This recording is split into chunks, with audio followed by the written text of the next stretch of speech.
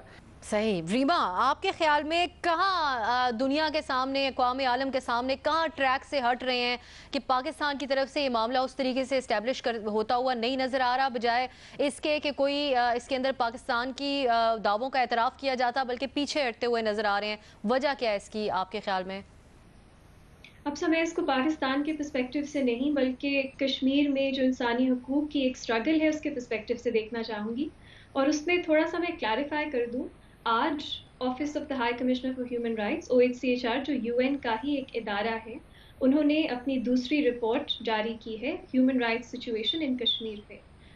اس میں جو Indian administered Kashmir جو انہوں نے لکھا ہے اس میں انہوں نے بہت سیریس ہیومن رائٹس وائلیشنز کی ڈاکیومنٹیشن کی ہے, جس میں انہوں نے انفورسڈ ڈس اپیرنسز, جبری گمشدگی, اس کے علاوہ ایکسٹرا جوڈیشل ایکزیکیوشنز, ٹارچر, جنسی تشدد, ان سب کا حوالہ دیا ہے. اور انہوں نے یہ بھی بتایا ہے کہ ایک کیس میں بھی انصاف نہیں ملا کسی بھی وکٹم کو یا ان کی فیملی کو. اس رپورٹ میں انہوں نے پاکستانی ایڈمنسٹریڈ کشمیر جو وہ لکھتے ہیں اس میں اس کا بھی اشارہ کیا ہے کہ پاکستان نے بھی کچھ انہوں نے کاؤنٹر ٹیررزم جو لیجسلیشن ہے اس کا مس یوز, اس کے علاوہ اور کانسٹیٹیوشنل ایشوز کا انہوں نے, اور فریڈم آف ایکسپریشن ایسوسیشن اس کا حوالہ دیا ہے پاکستانی ایڈمنسٹریڈ کشمیر میں. یہ UN کی لینگویج ہے, انڈین ایڈمنسٹریڈ اور پاکستانی ایڈمنسٹریڈ, تو کنٹروورشل نہ بن جائے گی. تو یہ جو رپورٹ ہے, میں آپ کو یہ بھی بتانا چاہتی ہوں کہ بھارت نہیں چاہتا تھا کہ یہ رپورٹ ریلیز ہو. بھارت کو جب یہ رپورٹ پاکستان اور بھارت دونوں کو شیئر کی گئی, اس کا جو ڈرافٹ ہے, بھارت نے کہا یہ بالکل غلط ہے, یہ بائسڈ ہے, اور اس کو OHCHR جو UN کا ادارہ ہے اس کو پبلش نہیں کرنا چاہیے. انہوں نے ریفیوز کر دیا. پاکستان کی طرف سے تھوڑا بہتر رد عمل تھا. پاکستان نے کچھ فیکچوئل انیکوریسیز پوائنٹ آؤٹ کی اور انہوں نے کچھ یہ کہا کہ اس کو کچھ چیزیں جو ہیں وہ نکال دینی چاہیے. تو پاکستان نے تو یہ حتمی رپورٹ نہیں ہے یا آپ کے خیال میں حتمی رپورٹ؟ حتمی رپورٹ ہے, حتمی رپورٹ ہے افسا. اور ایسی رپورٹ, کیونکہ یہ دوسری رپورٹ ہے, پچھلے سال پہلے آئی تھی, بھارت نے اس کو بھی ریجیکٹ کر دیا تھا. تو بھارت بالکل تعاون نہیں کر رہا, کوآپریٹ نہیں کر رہا. لیکن یہ جو رپورٹس ہیں OHCHR کی طرف سے یہ استعمال ہوتی ہیں, یورپین یونین میں اٹھی ہیں, یورپین یونین کے اور ممالک جو دیگر ہیں انڈیویجولی انہوں نے بھی اٹھائی ہیں. اور اس رپورٹ کو اگر ہم استعمال کریں انسانی حقوق کے کارکن, کیونکہ یہ پولیٹیکل ایشوز کو نہیں دیکھتی ہے, صرف انسانی حقوق کے ایشوز کو دیکھتی ہے, تو شاید یہ پہلا قدم ہو سکے ایک جسٹس کی طرف. اس میں ایک ریکمنڈیشن ہے کہ ایک کمیشن آف انکوائری بننی چاہیے جو ان سب جو ابیوزز کے ایلیگیشنز ہیں اس کو دیکھیں. تو میرا خیال ہے یہ اسپیشلی ایک بہت اچھا پہلا قدم ہو سکتا ہے جسٹس کی طرف. یہ حتمی, ٹھیک ہے, آپ کہہ رہی ہیں حتمی رپورٹ ہے, بھارت نے اس کو ریجیکٹ کیا, پاکستان کی طرف سے کچھ پوائنٹس اٹھائے گئے ہیں. اس میں سے حفیظ اللہ نیائی صاحب, یہ کیسی خبر ہے؟ کیونکہ ہمارے ہاں بینڈ آؤٹ فٹس کے خلاف جو کاروائیاں ہوئی تھیں اس سے یہ تھا کہ دنیا بھر میں تاثر بہتر ہوگا. دیکھیں جی, رپورٹ تو خیر اتنی لمبی تھی, میں نے جب دیکھا ہے تو ظاہر ہے کہ میرے میں وہ کیپیسٹی بھی نہیں ہے اور وہ اینگل بھی نہیں ہے کہ میں اس کو پورا پڑھ سکتا. لیکن شکریہ ریما, آپ نے بڑے اچھے طریقے سے اس کا جو ہے مختصر ترین اور اس کا جو ایسنس تھا, جو کرکس تھا, وہ آپ نے بتا دیا. دیکھیں, یہ جو کشمیر کے اندر جو کچھ ہے, کچھ چیزیں ایسی ہیں کہ ہم خواہ اپنے آپ کو انڈر پریشر لے لیتے ہیں. یہ اپریل 1948 کے اندر جب کشمیر ریزولوشن آئی تھی تو ہم نے تو اس کے مطابق جو UN کمیشن بنا تھا انڈیا پاکستان کے لیے, میرا خیال ہے UNCIP تھا, تو اس کو پوری انٹرٹین کیا اور اس کے مطابق 10-15 سال تک انڈیا کے ساتھ ہمارا کوئی معاملہ ایسا نہیں رہتا سوائے اس کے کہ ہم نے کشمیر کے اوپر ان سے ہر طرح کا سے مطالبہ کرتے رہے, اور تجارت بھی رکھی, ساری چیزیں بھی رکھی, فلمیں بھی آتی تھیں, سب کچھ آتا تھا. اور کوئی ایسا, بلکہ ایک وقت میں تو ویزا کی بھی اتنی ریلیکسیشن تھی شروع کے پہلے 8-10 سالوں میں.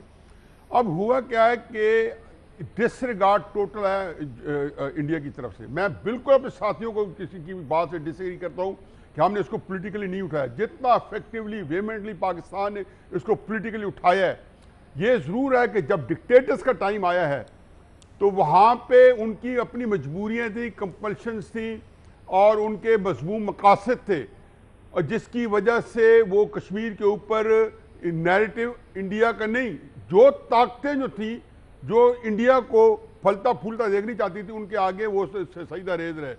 مشرف صاحب اقتدار میں آئے تو مجھے یقین ہے کہ میرپور میں انہوں نے جا کے تقریر کی یا مظفر آباد میں, تو انہوں نے کہا تھا کہ ہمارے اور انڈیا کے درمیان مسئلہ ہی ہے کہ کشمیر ہے.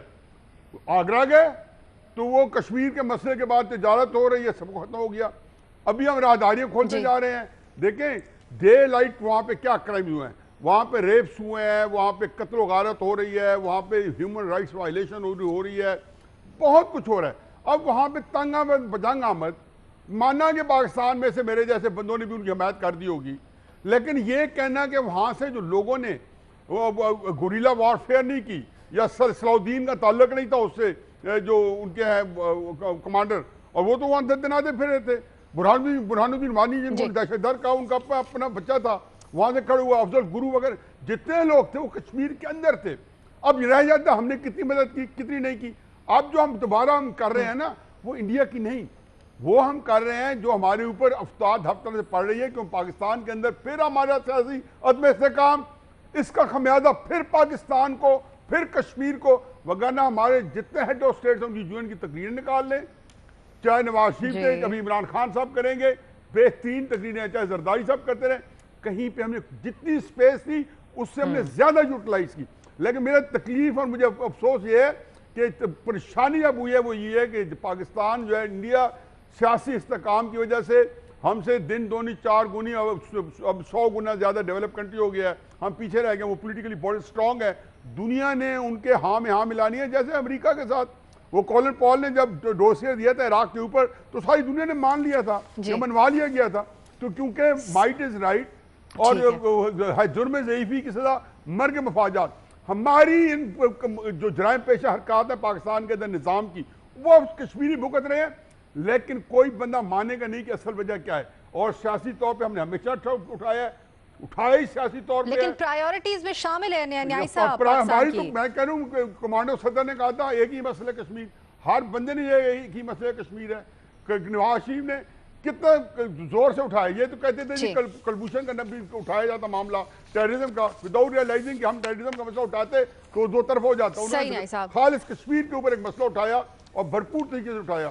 لیکن یہ جو ہے جس کو کہنا یہ ہوگا اس لیے کچھ نہیں کہ انڈیا کے اندر جہاں جہاں انڈیا موجود ہے کھیل کے میدان سے ہر جگہ اس کو ایک عزت ہے, وقار حاصل ہے اور اسی کے مطابق چیزیں وضع ہوں گی. لیکن اسپیسیفک ایشو پہ بالکل ٹھیک نیائی صاحب, لابنگ کا بھی جس طرح نیا صافی صاحب نے بھی ذکر کیا وہ معاملہ بھی نظر آتا ہے. میں بالکل ایگری نہیں کرتا ہوں, بی بی ہوتی نہیں لابنگ, اب ختم ہو گئی نا بات آپ کی. آپ کو لابنگ کیا, آپ کو تو اب ملاقات کا سمن آتا ہے جب ٹرمپ کا تو یہاں پہ ڈرم میٹنگ ہو رہی ہے, پوٹن نے بلایا تھا. اب تو کتنے بڑے ذات کی بات ہے, کہاں پہ ہیڈ آف اسٹیٹ کو ہم ملتے تھے تو اس وقت اور صورت حال تھی. اب لابنگ آپ کو تو جس کو کہنا اپنی جان کی فکر پڑی ہو کہ ہماری ایکسیپٹنس ہو جائے, مشرف آئے میری ایکسیپٹنس ہو جائے. عمران خان کو یہ ہے کہ اس کی حکومت کو لوگ لیجیٹیمیٹ مان لیں. محمد بن سلیمان کہتا ہے کہ اس کی حکومت کو لوگ مان لیں لیجیٹیمیٹ طریقے سے. یہ جب لیجیٹیمیسی کا پرابلم آتا ہے تو آپ ویسے سیاسی طور پر ویک ہوتے ہیں. کیا لابنگ اور کیا نو لابنگ, یہ تو بڑی سیکنڈری چیزیں ہیں. میں بالکل ایگری نہیں کرتا ہوں کہ ہماری کوئی لابنگ کم ہو سکتی ہے. ٹھیک ہے صاحب کا پوائنٹ سامنے آ گیا. بالکل حسن صاحب, آپ کے خیال میں کیا ابھی بھی پاکستان کی پرائیورٹیز میں شامل ہے کشمیر کا معاملہ؟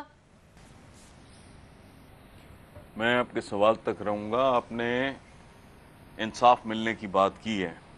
ان دس پرٹیکولر کیس انصاف کا مطلب ہے آزادی, اور بی بی یہ انصاف اور آزادی جیسے تحفے اور نعمتیں یہ رپورٹوں سے نہیں ملتی, قبرستان آباد کرنے پڑتے ہیں. واہ, باقی سب ثانوی ہے. واہ, سوال ہی فضول ہے آپ کا. ٹھیک, آپ نہیں سمجھتے کہ رپورٹ کی اتنی کوئی اہمیت ہے اس طرح کے معاملے. ہمارے تجزیہ کاروں کی رائے آپ نے جانی. اجازت دیجیے ناظرین, خدا حافظ.